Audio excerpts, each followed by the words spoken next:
What does it mean to have a teacher identity? What are some things that characterize a good teacher? What does a teacher look like or sound like? What do they do when they're not at work? Sometimes this idea of teacher identity can feel like we're putting ourselves in a box and maybe question some of our choices. For example, should I get that tattoo I've always wanted? Or should I take that side job even though people in the community might see me? Should I dye my hair purple? Well, today my guest and I talk about identity and how the only rules are the ones that we make for ourselves, because truly the best way to create our identities is to be unapologetically and authentically yourself. And what a beautiful example that we get to share for our students. And make sure you check out Break Time, which is the monthly Empowered Educator subscription that gives you access to an incredible video library of self-regulation strategies, as well as a monthly group coaching call with me and other amazing empowered educators. Head on over to empowerededucator.com/resources. Remember all the passion and vision you had when you first went into teaching? Feeling like building young minds and creating community through your work would make a lasting impact on this world? Well, those days may feel like they're behind you now because you're exhausted, stressed, and overwhelmed and frustrated, but I'm here to tell you it doesn't have to be like this. In fact, the love of teaching never really went away, but it absolutely needs transformation. Welcome to the Take Notes podcast. I'm Jen Rafferty, former music teacher, mom of two, and certified emotional intelligence practitioner, and I'm here to light the way for you. In order to create a generational change for our kids, we need to shift the paradigm away from the perpetual stress and overwhelm and into a life of joy and fulfillment. This is Education 2.0, where you become the priority, shift how you live your life, and how you show up both at work and at home. So take a sip of steamy morning coffee and grab your notebook. It's time to take notes.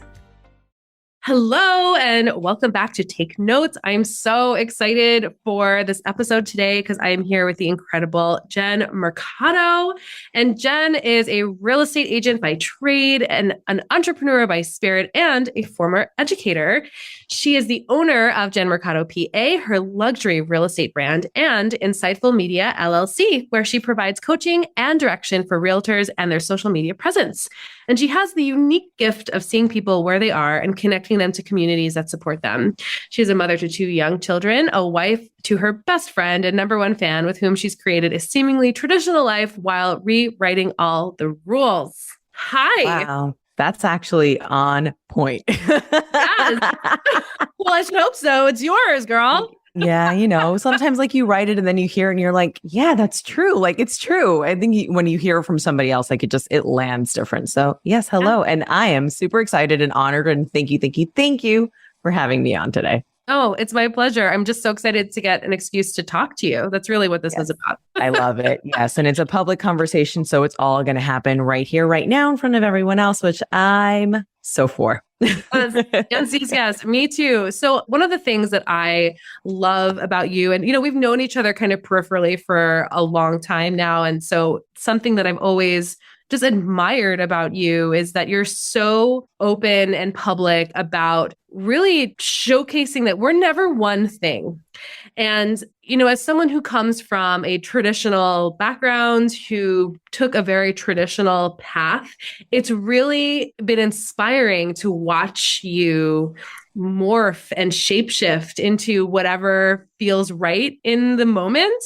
And I'm learning how to do that, and it feels great. And I would just love for you to just share a little bit about yourself and how you got to where you are and what that means for you to just kind of, I guess, shapeshifting is the best way I can describe it right now. And I love it too, because that's exactly what I want to, I guess, be remembered by, is that whenever Jen did X, Y, or Z, it was never out of place. It's oh yeah, Jen's doing this new thing. Cool. She's doing great at it. Oh, this other thing. Okay, cool. Never really having anybody kind of second guess or think that it's not congruent. So just hearing you say that, I'm like, okay, yeah, it's validating, because that's exactly the life that I want to live. That if something feels good for me, if something is calling me in one direction to another, that I'm not letting that initial hesitation of what will it look like stop me from going out and doing the thing. But it's funny that you said that you started in a traditional way, because I did not start traditionally and yet find myself ending up in what appears to be traditional roles and like traditional things to do, right? So like even my journey to becoming a teacher, I never thought or saw myself as a teacher until I became a kids entertainer as a clown. And then when I started having those interactions with kids and like really enjoying seeing the joy in their faces or like doing some learning activities, like even within the parties, I'm like, I guess I like kids. I guess I could do this. Like I could be a teacher. And like my clowning career was 10 years. My education career was almost 10, I think 8 or 9, like right before I left. So like I got there in a way that was really unexpected, right? I had no formal schooling for school to become a teacher. Like my master's has nothing to do with education. And yet I just found myself so naturally, I think, inclined to having that interaction and like having that impact with kids. That's where I ended up. So, you know, from one transition to the next. And I think doing it in a way that I almost purposely have my blinders on. So like I don't get sidetracked by, well, what is it going to look like? Or what are people going to think?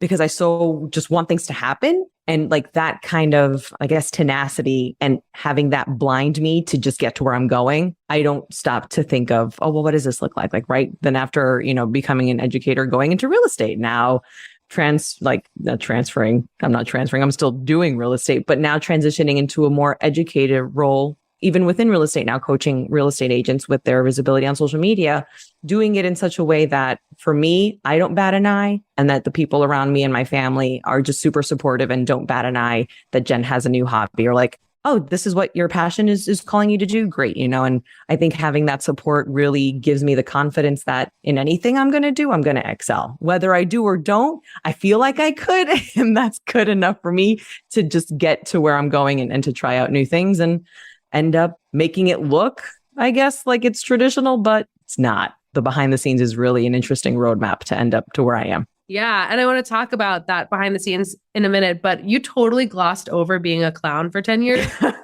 So we're going back to, you were a clown for 10 years. We need to talk about that. I want to know everything, because that, believe it or not, you were not the first clown that I have encountered. And you're also not the first clown who has gone into education once they were a clown. So who is this person? So, well, it was someone we met in passing and we had a very interesting conversation. So I would love to know like how that happened for you and what that was about. That's so interesting. Tell me. Well, first, you need to connect me with whoever my soul person is, because that is just uncanny.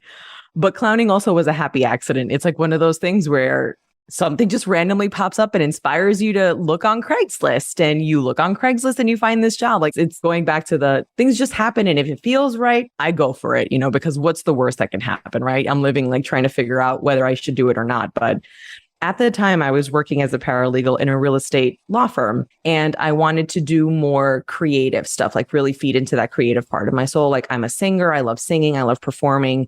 And I was looking for like side gigs, side hustles on Craigslist for like hosting karaoke or anything, like a lounge singer, just anything to put me in front of a mic with an audience and just belting out. And then the kid entertainer came up and I was like, oh, this is like an interesting description. So I clicked on it. And literally the job description was like 3 to 4 sentences. Looking for entertainer, available on the weekends, works kids parties, must have car, and must enjoy working with kids. Contact me for it. And I was like, oh, my niece had just been born, I think a few months before. I'm like, oh, okay, like I like kids, I guess. You know, I have this niece. I love her. Like I do anything for her. I just had bought my car, which was exciting. So I'm like, yeah, let's do it. So I meet up with her. I shadow her at this party in Howard Beach, Queens, because I'm originally from New York. And I remember just showing up and like, oh, wow, like kids parties are fun. Like I'm from a Hispanic background. So like our kids parties are very different from like kids parties. So having that experience where it's like a theme and everybody was dressed up and like there were activities for the kids, I'm like, oh, this is fun. So I was having like a really fun time. Like I was a guest. This one little girl like just was so jiving with me. Like whenever she needed help, she came to find me. So like I walked her under the limbo stick. Like, oh, you want me to open your juice packet? Sure. Like just really leaning into being there. And my boss, well now like my best friend Daphne at the time was like, yeah, like you're a natural, like you were not like skeeved out by anything, like you rolled with it. And I'm like, yeah, like it's kids, you know? And then from then on, she's like, yeah, I'd love to hire you. I think you also have princess capability. So I started first as like a clown assistant. Then I graduated to like being a princess and doing like the whole themed parties, like for royal tea parties and things like that. That was basically it. Just that one weekend going out by chance, meeting a random stranger from Craigslist at another stranger's birthday party. And it was like a match made in heaven. Like there was just an instant, like, yeah, I could do this and I can do this for a long time. So I did that all the way until I moved from New York to Florida. Here I started for a little bit my own company, but then I started having kids and I'm like, I can't be pregnant clowning and jumping around and doing the stuff. So I hung up my clown shoes for realtor shoes. Wow. You know, the thing about this that just blows me away is, again, I'm going to go back to, you know, we're never just one thing. And I'll just share a little story about when the pandemic happened. You know, I had just gotten divorced. I'd moved out of my house. And then when the world shut down, I was now teaching music from home. I was homeschooling my own kids. I had all of the things I was the day before. It seemed like all of a sudden overnight, I was not anymore. Yeah. And when I decided to stay home and homeschool my kids, that's when I started my PhD. And there was this moment in the very first class when they said, introduce yourself. And I lost it. I was just crying in front of my computer because everyone was introducing themselves by, you know, who they were married to, what job they had, and their children. And I felt so lost. And, you know, here I was, and I didn't know who I was anymore. And so hearing you just in this very short time we've been speaking, you know, singer, paralegal, real estate, clown, princess, educator, voiceover, your mom, you know, like there are all of these things. And I want to highlight this is because it wasn't in that moment that I wasn't anything. I just didn't see myself with all of those facets as these identifiers. And I think this is really important and really ties in nicely to Empowered Educator Tenet 4 of like reflection of who we are as people. We get so pigeonholed in not only who we think we are, but who we think other people want us to be.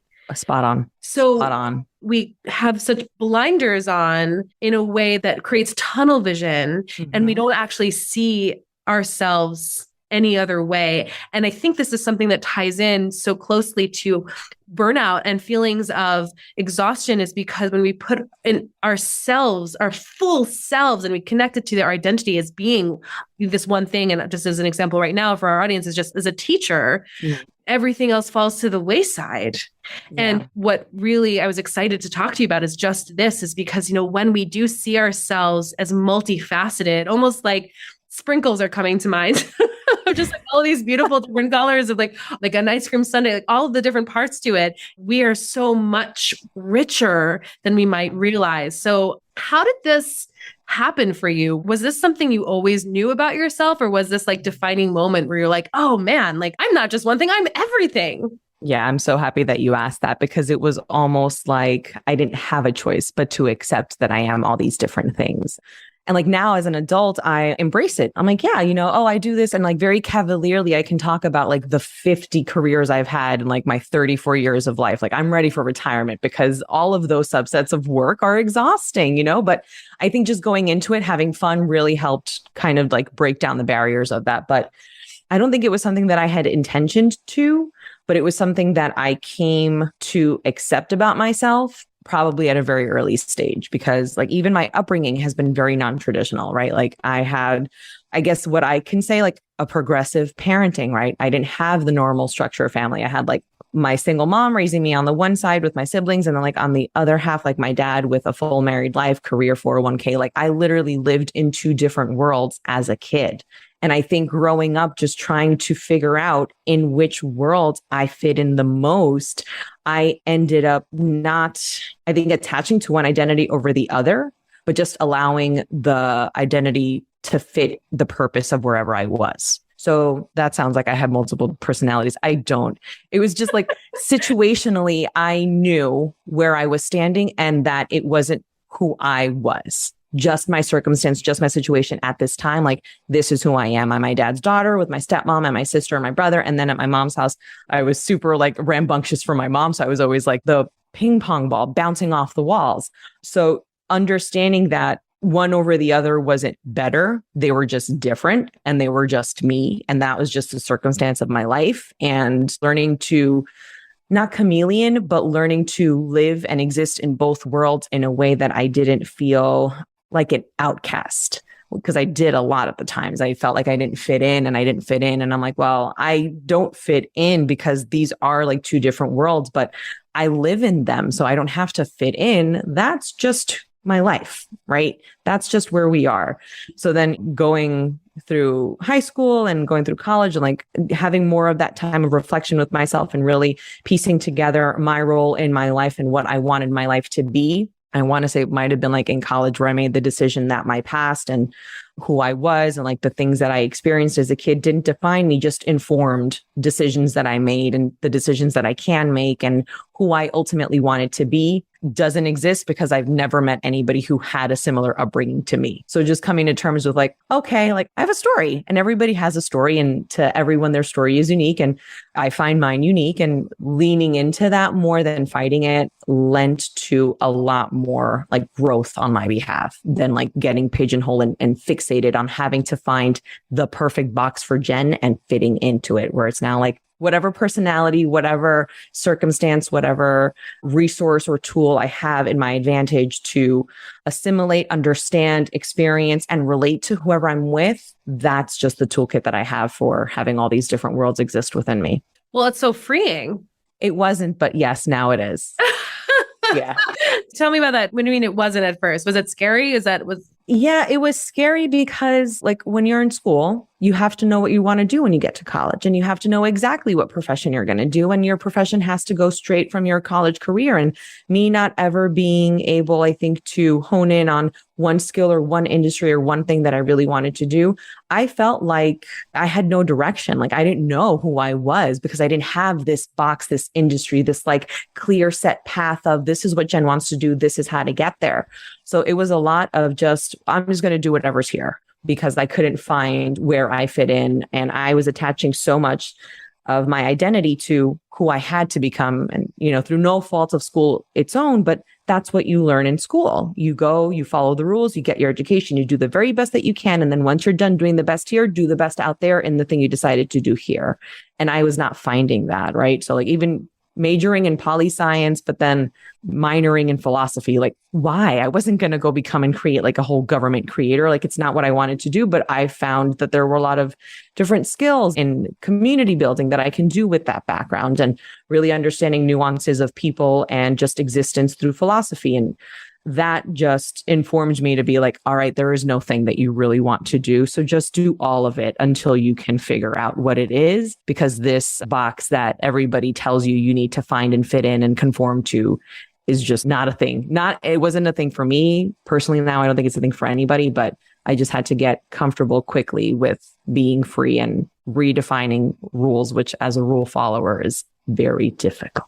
Yes. Well, and this is also, a really good transition to the next question I was going to ask you, because the work that I do with Empowered Educators is teacher-centered, so when we're talking about the constructs of school, we are products of that same system. Yeah, we are. So it's this kind of macro way of looking at this, because not only are we perpetuating it in the systems that we currently work in, but we are products of this as well. And in order to make changes, we have to do it ourselves first. Right. So, having this reflection and this moment of, wow, am I in this box? Do I like the box? Because if you like, cool, like that's great for you. Yeah. If you're feeling like I'm trying to fit into this box, and even if your box is the type of teacher you think you should be or that you're supposed to be, and understanding that most teachers are rule followers. The best teachers were teachers' pets. Like that's just how I'm just going to say it. You become a teacher because you were the teacher's pet, though. Yeah, like, right. Yeah. You loved school, or you hated school and you wanted to do everything that your teachers didn't do, right? So like you want to follow some sort of rule book, because in our analytical brain, that makes the most sense. Yeah. But understanding that not only can you rewrite the rules, but there are actually no rules. There actually are no rules. There are none. Yeah. And there are no limitations, right? And there's no, I think, structured, clean, bulletproof list of, if you absolutely do this, this is the guarantee of what you're going to get. Like that doesn't exist either. But yeah, I mean, to your point, we are products of school, and I find myself like overachieving in other moments in my life. And I'm like, I'm not in school anymore. But if I had the opportunity, like I'd go back to school in a heartbeat. Like, well, who wants to teach me something new? Yes. Okay, let's go do that thing. Right. So I think we really are. But again, the system that we are, again, because we don't have, I think, the flexibility or maybe the collective, yeah, this isn't good, right? Like, I think when we get to that point where we're all looking at each other like, wait, we've done what? We've been doing what? Which I think we're getting more to now, especially like as a mom, and I'm looking at like where I want my kids to go to school. And I'm like, oh no, that actually isn't great, because I don't want for my kids to feel like I felt. I don't want for them to think that there is a direct correlation between what they did in school, what they learned in school to the rest of their life, because that's not true. So really having that conversation with myself where like when I want to be super strict and I want to follow the rules because that's what I was taught to do, because it's very rewarding to follow the rules, to also understand that my kids, one, don't know them, don't know that they exist, two, and three, don't know that they can rewrite them for the life that they want to live. So it's really like one of those, okay, we're going to break these rules and it's okay. And I'm like talking to myself and the kids are like, so can we do this thing or not? Like, it's a yes or no. And I'm having this whole like consortium inside of me, like, guys, are we ready to do this? Like, are we ready to rewrite how we've been parented so that my kids can now have a new example? And that when they go to school, that it's okay to push back if something doesn't make them comfortable, but also to show them to do that with respect. Sure. Well, and that's, I think, again, being reflective about this in your own classroom. I think we can liken this to this idea of what's happening now with student-centered learning and flipped classroom, where teachers now become guide on the side instead of, sage on the stage, right? Like this is kind of this idea of loosening up the control that once was part of traditional teaching and really letting kids lead. But that takes a lot of inner work as a teacher to do that. And not just to do it in the classroom, but to model it yourself. And that's what I think a lot of this work really is about, again, is creating that mindset shift for you. Yeah. So you're not just saying words, but you're actually embodying what it means to be flexible and change your mind and do something different. You're not just teaching that, you are living that. Correct. Yeah. And I think that those are skills that you can generalize at any point, right? You want to embody being flexible, not just in school, not just with your students, but with your family members, with your social circles, like wherever it is. There's a lot to be said, I think, about women or teachers in particular who understand. And like, I know that this probably the experienced teachers are like, yeah, we know that, but like, it bears repeating, like, just don't take things personally. Because when you can take yourself out of the equation and you can just understand that this is a role that I'm doing at this time and being a teacher is a part of me, it's not my whole life, you can really ease back and start to see who you bring to the table as a teacher, not what the teacher brings to the table as you.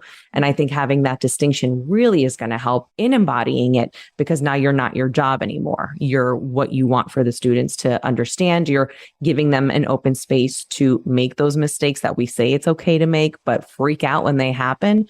It's really about having that, I think, synergy with who you are and what you do that's going to lead to that embodiment, and not just seeing it, oh, like I learned this in the school building, so it's going to stay here. No, these are things that I can do throughout other aspects of my life as well. Yeah. And so for you, I imagine part of this also with rewriting rules, you had to really redefine your definition of success. Mm-hmm. So it started there. Like, we've had this conversation before about success, and this is something that's super near and dear to my heart too, because I had to rewrite my own definition too. So, as someone who is living such this, non-traditional lifestyle, what does success mean to you? So I think first and foremost for me, that success isn't like a fixed destination anymore, where I think that's what it was. Like once I did that and I had that and this validation, like I was successful. So I've learned to become really, I want to say, graceful with myself, in that my success and definition can change, and that it doesn't have to be like this one fixed point,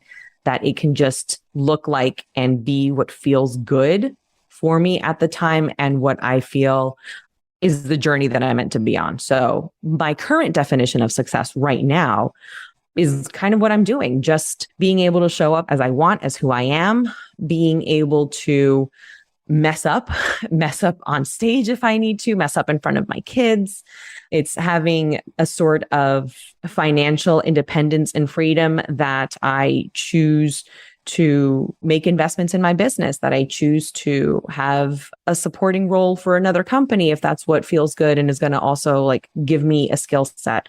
It's not, I guess I could probably define success easier than what it's not than what it is for me right now, but like it's not having the hardest working person badge, not staying up super late in the hours, not being 24/7 available for my customers when we're in a real estate transaction, like having those clear boundaries that, yeah, this is what I do. This is my skill set and I'm able to be this good and productive because I have these boundaries. So if we can respect that, we're fine. So I think like, yeah, for me right now, success is where I am. So this level of success I've achieved. I can wake up, I get to do what I want. I get to make money through a business. I get to make money on demand. I get to be available for my kids to drop them off at school, to pick them up. I get to take care of my body, work out, have the time set aside for that. I get to invest in my house and make the improvements that we want. And moreover, I think we get to do the things that we want to do without letting fear dictate whether we do it or not.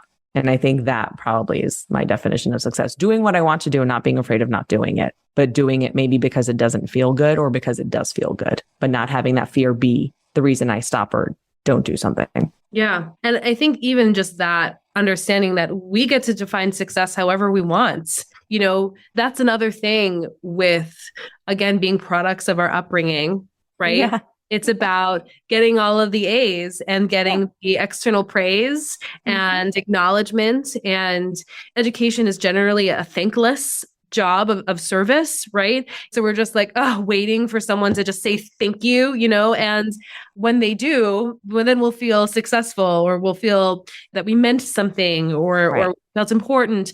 And perhaps the best thing that we can do for ourselves is shift our definition of what it means to feel successful.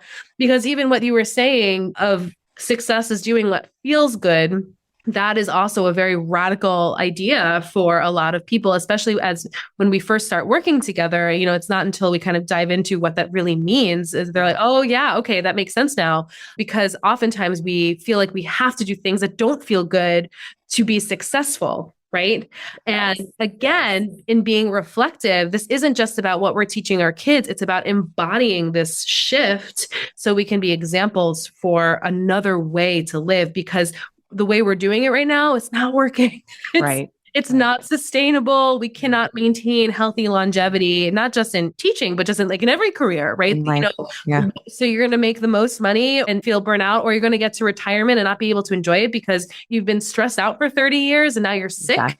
It's not working.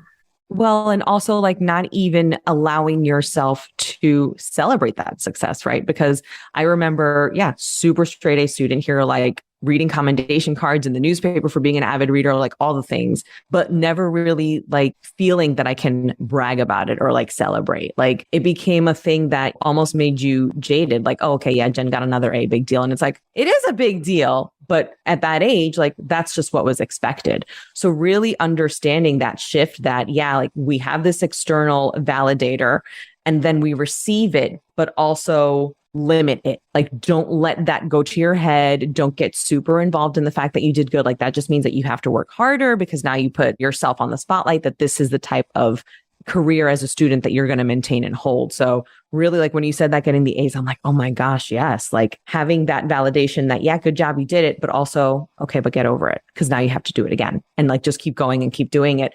And then for teachers who are, I think, still in it. And, you know, I say this for myself as well, because I did do it. And I'm like, this is a thankless job. Like I'm doing it for the kids. Like I love the kids. Like, of course, what wouldn't I do for them? What wouldn't I do for them? And it's going back to that mentality. I'm getting validation to be rewarded, but also don't be happy to be rewarded. So like just show up all the time until you die.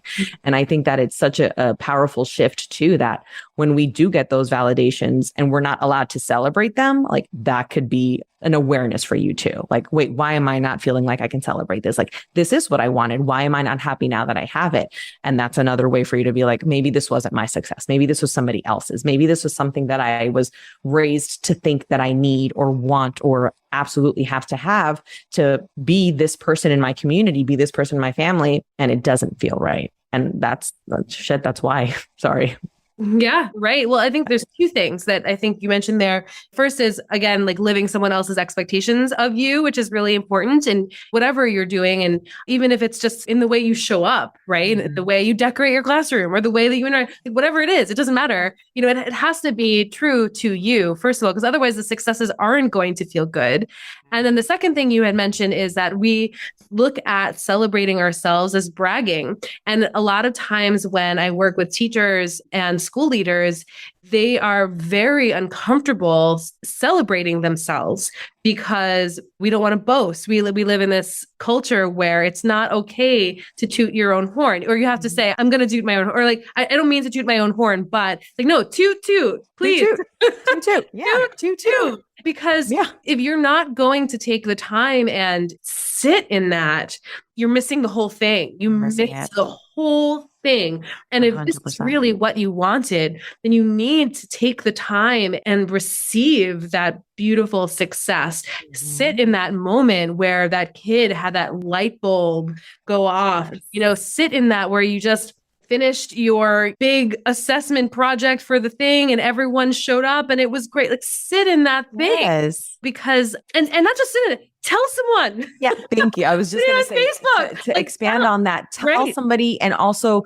if you're in the classroom, celebrate your students, right? In a way that they all feel included in the celebration. And I'm not just saying like gloss over like this one kid's super success just to include everyone else, but make it so that it's poignant, that there is that intention in celebrating what they've just accomplished, and we don't do it for ourselves. So it's easier sometimes to do it for others, but then we see how good they feel. Why are we denying that for ourselves? Like when my kids do anything that's like really exciting, or like even when they mess up, I'm like, hey, it's okay. And they're like, yeah, I'm like, yeah, it's fine, whatever, just letting them know that I'm going to celebrate them. Even like when we have fights, I'm like, listen, I love you. Today wasn't the best day. Tomorrow could be another day. I still love you. You know that, right? Like always just making sure that at any point you can delineate that who they are is not this one moment, is not this test, is not this celebration. That I think is going to go far too. So for teachers who need to hear it, also for the students, like, yes, it's wonderful to celebrate, but I think really the intentionality is like not to attach yourself to that one thing, because then you're going to keep going for that hit.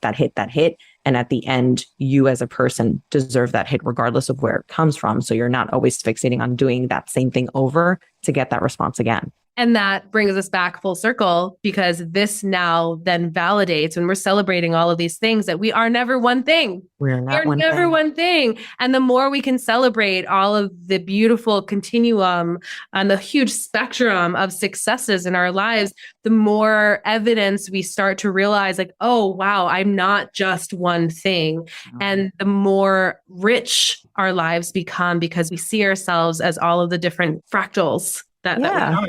Yeah. And I think, we try to do that maybe in a way to compartmentalize, like, oh, I'm this person at home, I'm this person at school, so that you have more maybe control over your emotions, or like maybe, I don't want to say like just emotions, but I think, and this was again, probably something from society, like if we're compartmentalized and clean cut, then we understand our role in each place. And it's like, no, we're going to have that bleed through because we are the same person everywhere that we go. We might be functioning in a different facet, but at the heart, that's us. And all of those things make us. And I think it's not so much sectioning off those identities. It's bringing them back together and looking at yourself as like a pie, a puzzle piece, and not a book in the library that, oh, this is the book I'm reading today. Like, this is all I am. It's like, no, I'm everything that encompasses that.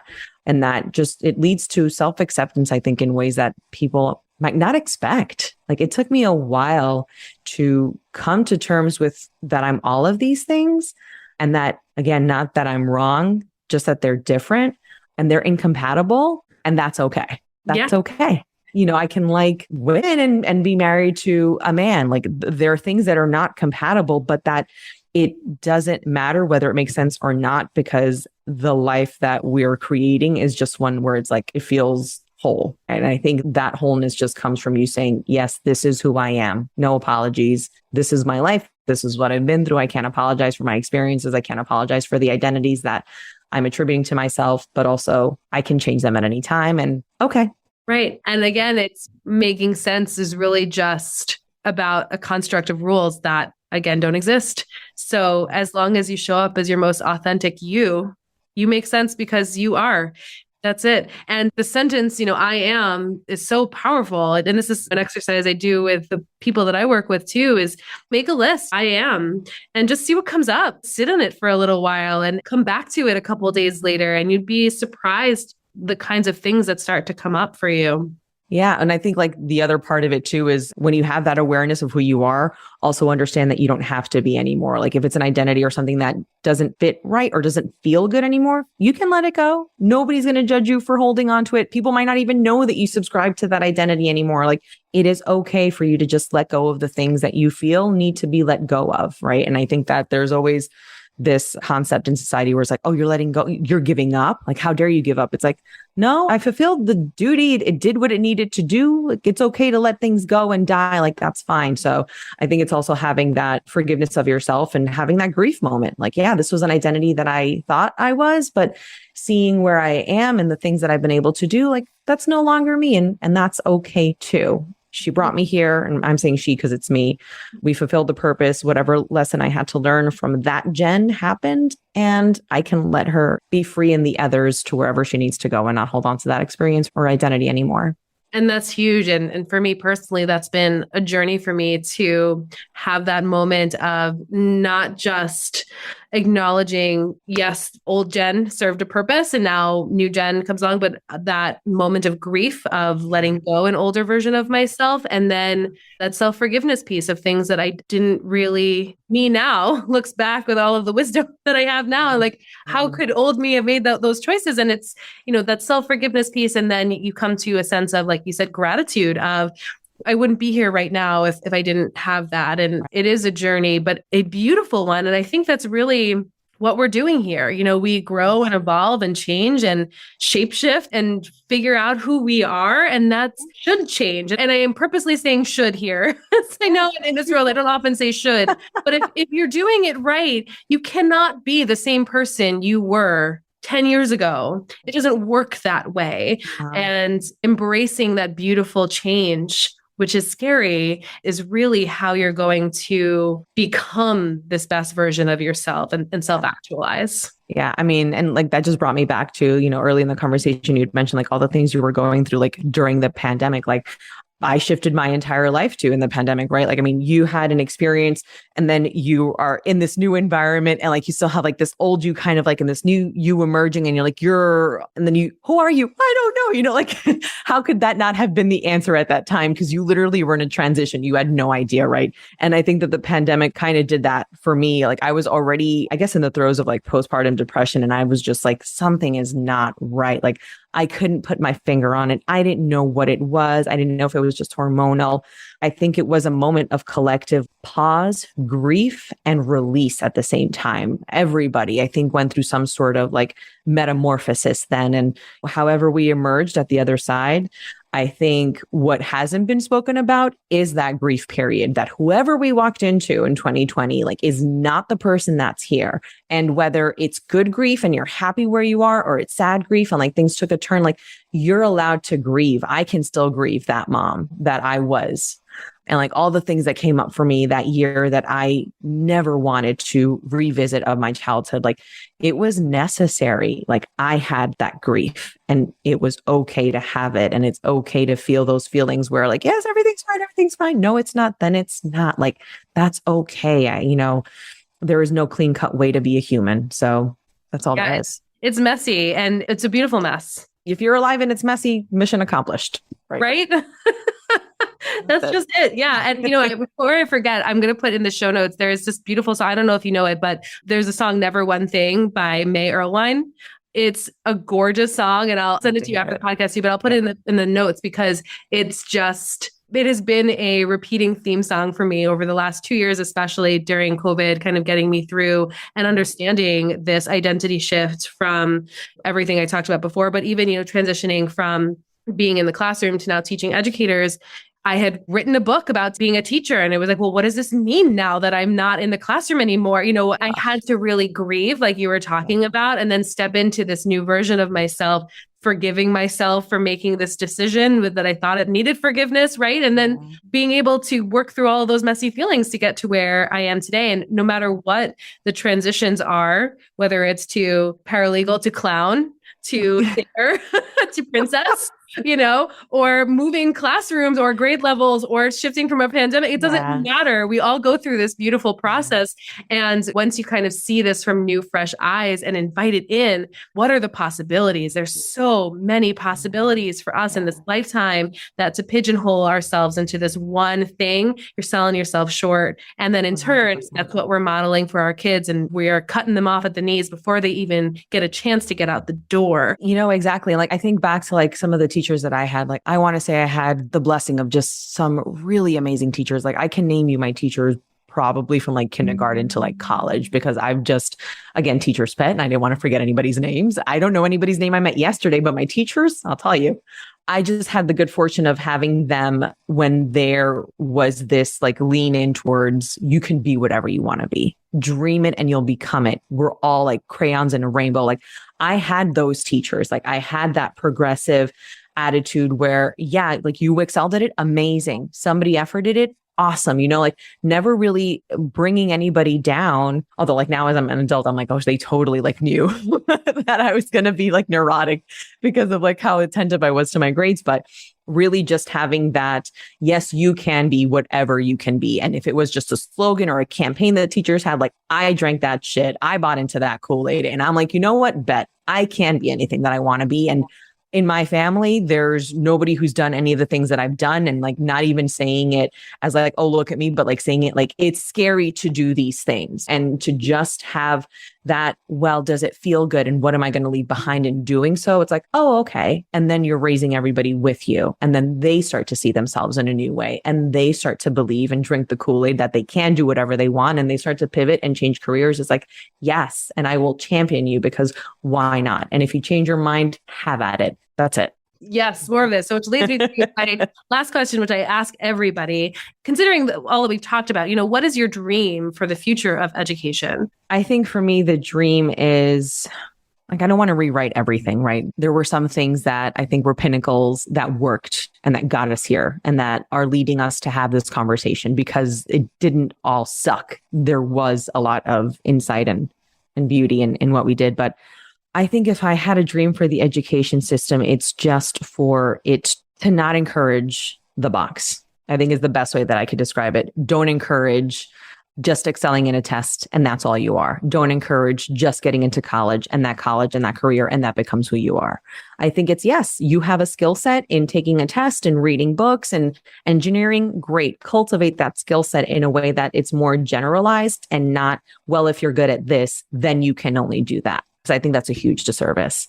So really just allowing kids to, and, even especially as they get into like middle school and high school. And I've had, thank God, like the fortune of working with kids in middle school and high school and elementary and all across the age. And like the one thing that I carried away from like being with all those grades is just the ability to tell them, this does not define you, right? We're all here to do a job. This is what we're spending our day to day. These are my goals as an educator. But please know at the end of the day, on your last day of life, you are not going to remember this moment that happened in fourth grade. That boy that said he didn't like you, that teacher who maybe had a bad day and was rude to you without having the way to express themselves. So it's really just that. This is a moment. This is a phase. And you have skills here that you can cultivate and generalize them across your life. But this is not everything. So that would be my dream for education, to let kids see it as a vehicle and not the end all be all, and not let it really cataclysmically define who they are becoming as they grow up. Get rid of the boxes. No more boxes. There are no boxes. There are no boxes. There are no boxes. This has been fantastic. I'm like the best. Let's just keep going. I know I have like my other job I have to get to, but I'd much rather continue this. This has been so wonderful and something I think needs to be talked about more often. Because like you said, I think there have been things that have led us to these sorts of conversations. So let's keep having them because they're important for this massive transformational generational change that we're doing here in Empowered Educator world, because this is really how we change the world, is we show up differently ourselves. We understand ourselves better and we do it better than we had in the past. And we're on a different trajectory now. Yeah, we are. And honestly, like I love the work that you're doing. And maybe had I been in education, like at the same time, it probably would have been like a different conversation with where my trajectory would have gone. But really being able to look at not just the teacher as a whole, but their role in the education system, and really having that conversation that just because things are doesn't mean they have to remain, and that it's okay for us to see ourselves in a different light, but also empower the teachers to make those decisions within their classroom and to impact the students that they can by being the best versions of themselves, because just having a good day alone might make an impact on a kid that nobody would have ever considered. So I think that when you have that space and that time to selfishly take care of yourself, reflect on what your needs are, you're showing up in the classroom as a much different person.